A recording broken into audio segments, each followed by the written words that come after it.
I'm librarian Anise, and today I'm going to be reading the first chapter of The Cat, the Vagabond, and the Victim by Leann Sweeney. I hope you enjoy. Chapter 1. Visitors don't often knock on my front door at 11 o'clock at night, but my friend Alison from the local no-kill shelter had called me in a panic to ask a favor. She arrived 30 minutes later bearing a gift. The opportunity to foster a cat is always a gift as far as I'm concerned. This particular feline's name was Clyde, and I already knew he was a celebrity. The press was on to him and his amazing story. See, various out-of-town reporters had been hanging around the Mercy Animal Sanctuary hoping for photo opportunities. That was why Alison resorted to this late-night, stealthy delivery. I guess you could now call my home his quote-unquote undisclosed location. I'm Julian Hart. I live in Mercy, South Carolina, and I have a history of helping cats. After all, my three beauties, Sarah, Merlot, and Chablis, are all Hurricane Katrina rescues. I found each of them in different shelters in the Houston area where I once lived. They'd been removed from flood-ravaged New Orleans and remained unclaimed months after the storm. But my now late husband, John, and I gladly gave them a new forever home. I wondered how they'd get along with Clyde, who was being surprisingly quiet in the crate Alison set at her feet in my foyer. "Thanks for stepping up again, Julian," Alison said. "We sneaked Clyde out the back door of the shelter and into my car because two particularly pesky reporters had been following Shaun around ever since this big boy was transported to our place. We were afraid they'd follow Shaun's truck if he drove Clyde over here. Now let's hope they weren't paying attention to me." Shaun was Alison's husband, and together they ran the local pet rescue shelter. I glanced down at the crate. I caught Mercy Animal Sanctuary in the background when the Today Show aired Clyde's stories. I suppose they found out about him because of the piece that ran in our town paper? Who knows? It seems to me anytime a cat travels more than 50 miles, he or she makes the national news. "You two come into the living room," I said. "Can I get you some sweet tea, water, a soda?" I took the bag of food and treats she'd placed on top of the crate and led the way through the foyer. The sweet perfume of early summer's pine and Carolina jasmine wafted through the air as Alison carried Clyde in his crate with some effort. Although of a slight build, 3 inches shorter than my 5'4", Alison had well-toned biceps and strong legs from her work at the sanctuary. If she were struggling with that crate, my guess was that I was about to meet a big boy, maybe bigger than my nearly 20-pound Maine Coon, Merlot. "Nothing to drink," she said. "I am exhausted and want to sneak back home before one of these weird reporters accosts me with questions. And I'm not talking about your Kara. She's been nothing but wonderful." Kara was my stepdaughter, my late husband's daughter, and the editor and owner of the local newspaper, the Mercy Messenger. Alison set the carrier down near my Chanel sofa, and my 3 kitties immediately surrounded Clyde.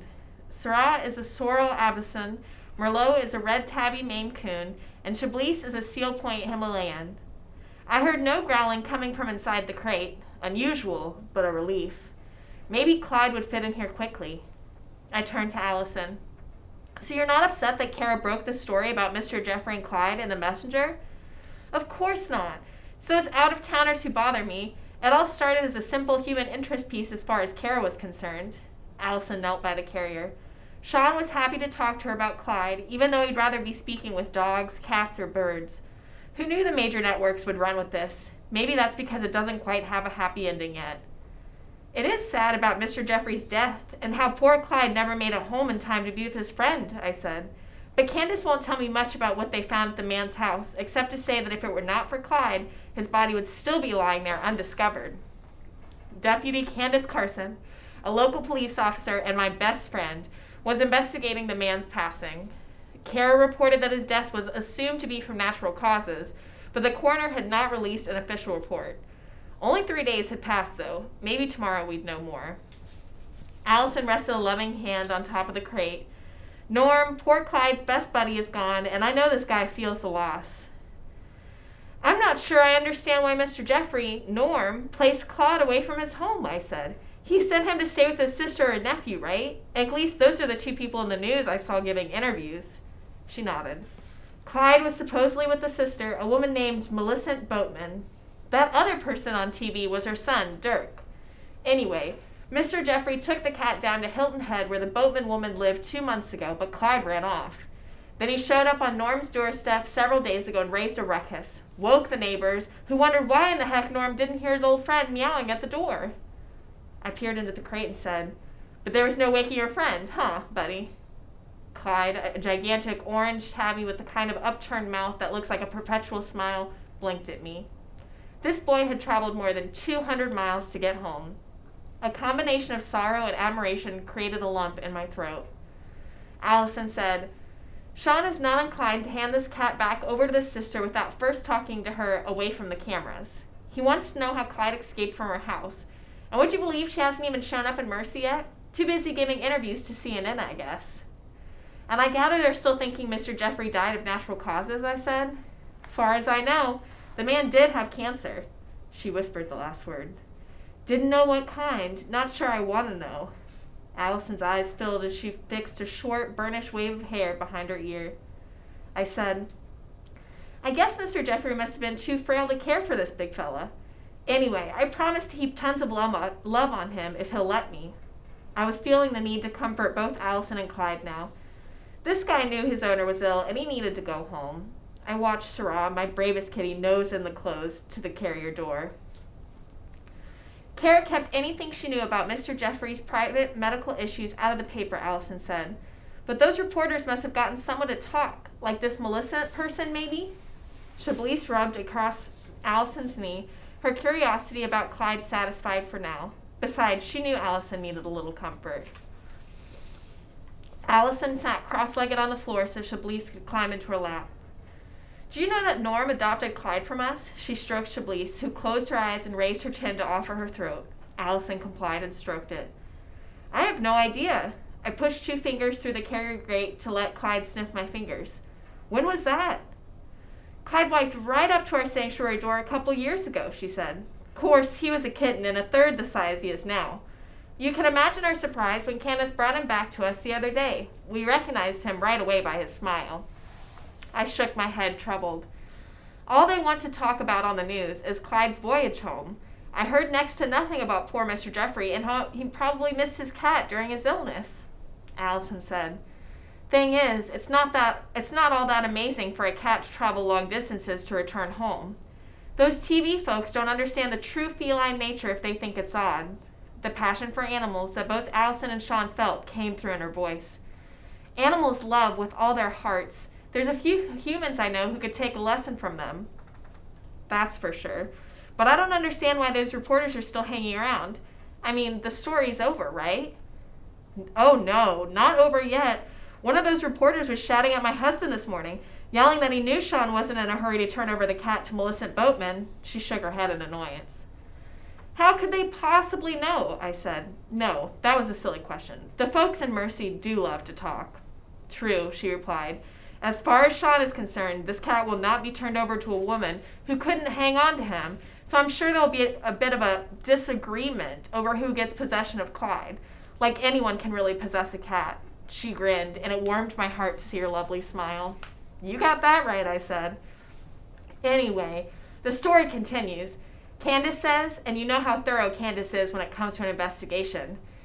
Anyways, she agrees that until she knows for sure who Clyde should go home with, he stays with us. Well, not with you. Still, Mr. Jeffrey did give Clyde to his sister, so if she persists about wanting him back, then nope, not yet anyway. Shaun worries that Clyde will leave Hilton Head again and might not make it back to Mercy the next time." Alison continued to pet Chablis, who purred loud enough to wake the birds sleeping outside. Clyde finally broke into the conversation, and the sound made me start. His meow was louder than a small dog's bark. No wonder Mr. Jeffrey's neighbors had heard him. Merlot backed off a couple feet from the crate, and this time his tail puffed and he growled. Sarah's coat stood on end too. But Chablis? She was content in Alison's lap, completely unaffected by Clyde. "Wow, that's quite a voice he's got," I said. "He can be very vocal. He had to be to get the neighbors' attention. Hope he doesn't keep you awake tonight." Alison gently moved Chablis off her lap and stood. "And now I need to go home." I rose too. "Is Clyde on scheduled meals? I mean, he seems awfully big and..." "Big? Yes. Overweight? No. Probably because of the long trip he's just made. We've been filling his bowl as soon as it's empty because he's hungry all the time," she said. What about his feet after the trek? Are they okay? I asked. Sarah had jumped on the sofa behind me so we could look down at the crate and be higher than our new friend Clyde. His feet are fine, she said. All he suffered was a little dehydration. He didn't even need worming. My guess is this little guy made friends along the way, and he made good time, too. Took him a couple months. Probably walked 5 to 10 miles a day. Wow. I'd be exhausted and probably lost if I were him. But since cats have their own little GPS in their brains, they aren't quite as directionally challenged as someone like me. I picked up the big bag of kibble. I'll be starting Clyde out in the basement, guest bedroom. As soon as you called, I ran down there and put a clean cat quilt, a litter box, and fresh water. Alison smiled. You'll spoil him rotten, and he deserves to be spoiled. I'll carry him down for you. This boy is heavy. I believe I'll let you do that. I don't want to drop him. 15 minutes later, a tired Alison was on her way home, and Clyde was already digging into his food while I sat by and watched. I knew my 3 cats would not be joining me in bed tonight. They'd be parked outside the guest room door until dawn. Cats do not like a closed door, especially when a visitor is on the other side. I'd miss them, but cats have to do what cats have to do. Thank you for listening.